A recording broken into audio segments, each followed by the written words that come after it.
முதல் முறையாக என்னுடைய மகள்களோட அந்த முதல் ஆலயமாக இது இருக்குது. எனக்கு மகள் பிறந்த பிறகு முதல்ல அவங்கள கூட்டிகிட்டு வந்தது முருகனுடைய ஆலயம் அப்படின்றது மகிழ்ச்சியாக மழை பருவமழைக்கு வந்து தமிழக அரசு எடுத்து நடவடிக்கை எப்படி இல்லை, ஏற்கனவே திட்டமிட்டது. அதை எதிர்பார்க்காம இப்போ அதிகமான மழை வந்துருச்சு. அதுக்கான துரிதமான வேலைகள் பண்ணியிருக்கேன். நான் சென்னையில் நான் இருக்கிற இடத்துல விட ஏற்கனவே தொடங்கப்பட்ட விஷயங்கள் 80% முடிஞ்சிருச்சு. ஒரு சில இடத்துல கொஞ்சம் இருக்குது. அது வந்து சீக்கிரமாக சரி பண்ணிவிடுவாங்க பெருமழை வரதுக்குங்கிற நம்பிக்கை இருக்குது. எல்லா ஏற்பாடுகளும் பண்ணிக்கிட்டே இருக்காங்க அப்படிங்கிற நம்பிக்கை தான் இருக்குது. திருமாவளவன் கார் சம்பந்தமா இப்போ வழக்கறிஞர்ல வந்து அந்த பிரச்சனைகள் முன்ன முடிவு போறாங்க. அரசியல் நம்ம ஆலயத்துக்கு அப்புறம் வச்சுக்கலாம். ஏன்னா ஆலயத்தில் வந்து எல்லாரும் மகிழ்ச்சியாக வந்து எல்லாரும் நல்லா இருக்கணும், எல்லாருக்கும் எல்லாருமே கிடைக்கணுங்கிற ஒரு ஆத்ம திருப்திக்காண்டி வரும்.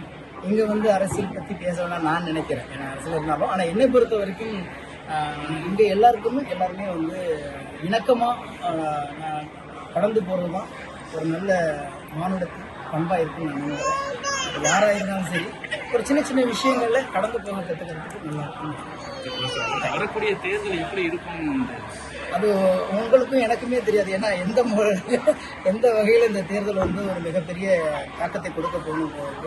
செய்திகளை உடனுக்குடன் தெரிந்து கொள்ள கீழ்கண்ட கேபிள் மற்றும் டிடிஹெச் நெட்வொர்க்குகளில் எம்நாடு செய்தி தொலைக்காட்சியை காணுங்கள். பாதகம் செய்பவரை கண்டால் நாம் பயம் கொள்ளலாகாது பாப்பா.